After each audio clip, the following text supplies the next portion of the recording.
Jumpa lagi dengan Siva Official. Siva akan mengupdate seputar sinopsis terpaksa menikahi tuan muda, F164, Kamis, tanggal 20 Januari tahun 2022. Tapi sebelum itu jangan lupa tekan subscribe dan like atau share. David memiliki bukti perilaku buruk Radit dan memberitahu Kinanti. Kinanti memberitahu bukti kejahatan Radit pada Abi, Oma Rima dan Marta. Tetapi, mereka tidak mempercayai Kinanti.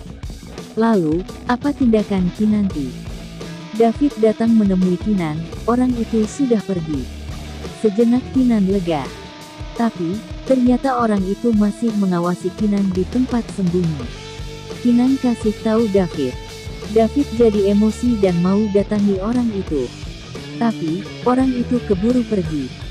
Kinan jadi curiga kalau orang itu suruhan Radit. Amanda kembali panik karena melihat polisi masih sering datang ke tempat kerjanya buat selidiki kematian Ferry. Bahkan, karyawan mulai merasa curiga kalau Ferry mati didorong dari tangga. Tapi, Rendra tenangkan Amanda kalau semuanya akan baik-baik aja. Rendra bilang kalau dia beneran cinta sama Amanda. Dia bersumpah apapun yang terjadi dia nggak akan tinggalkan Amanda. Amanda jadi terharu dan bilang akan coba melupakan David. Marissa kembali diteror dari mulai voice note suara perempuan nangis, baju-bajunya rusak digunting-guntingin orang. Marissa jadi ketakutan dan segera datangin Herman. Dia mengadu ke Herman dan dia curiga Karina belum meninggal. Herman kaget dan jadi kepikiran. Sore itu, Herman menemui seseorang dan ternyata Karina. Karina masih hidup. Herman tegur Karina kenapa gangguin Marissa terus. Karina bilang karena dia nggak suka Marissa ada di rumah itu. Karina minta Herman usir Marissa atau dia bakal teror terus. Tapi, Herman minta Karina sabar, itu semua cuma akting. Saat nanti uang asuransi sudah cair, Herman janji akan pindah sama Karina. Karina pun akhirnya percaya dan kembali ke persembunyiannya. David diam-diam mulai mengikuti Radit. Dan, akhirnya dia mendapat bukti kalau Radit ketemu sama preman itu, dia bayar dan suruh preman itu ikutin Kinan terus.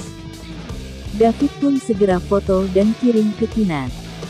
Kinan terhenyak dan makin yakin kalau Radit memang belum berubah. Kinan pun mau coba kasih tahu Abi, Rima dan Marta.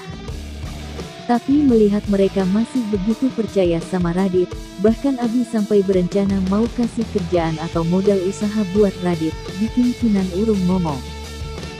Dia berencana mau kumpulin bukti dulu, kalau sudah kuat baru ngomong ke Abi. Ternyata, diam-diam Anita lihat sikap Kinan ke Radit. Anita yang juga nggak percaya sama Radit, berusaha dekati Kinan buat dijadiin sekutu. Tapi, Kinan yang nggak percaya sama Anita, cuma bilang dia nggak punya alasan dan bukti buat curigain Radit. Anita jadi bete dan berencana buat terus dekati Kinan biar jadi teman yang buktiin kalau Radit itu penipu. David nampak sedang meeting dengan klien di sebuah kafe. Bersamaan itu Rendra juga ada di sana habis beli makanan buat Amanda. Gak sengaja salah satu pelayan menabrak Rendra, hingga makanan Rendra tumpah. Rendra marah banget sampai mau tampar si pelayan itu. David lihat dan berusaha lerai, tapi Rendra makin marah dan katain David sok pahlawan yang belum move on sama Amanda. David jadi cemas sama hubungan Amanda dengan Rendra. Abi tiba-tiba ajak Kinan ikut ke kantor tapi dandan yang cantik, karena Kinan mau dikenalin ke kliennya. Setelah itu mereka tiba di kantor. Namun tak sangka suasana kantor sedang ramai oleh pendemo. Mereka menuntut ganti rugi. David berusaha tenangin, tapi mereka malah makin emosi. Saat mereka lihat Abi turun dari mobilnya, mereka langsung mengejarnya. Abi dan Kinan pun dikerumuni pendemo. Mereka panik, bingung dan ketakutan. Pendemo masih mengepung depan kantor Abimana. Abimana berusaha buat menyelamatkan Kinanti dari kerumunan, tapi malah terpisah.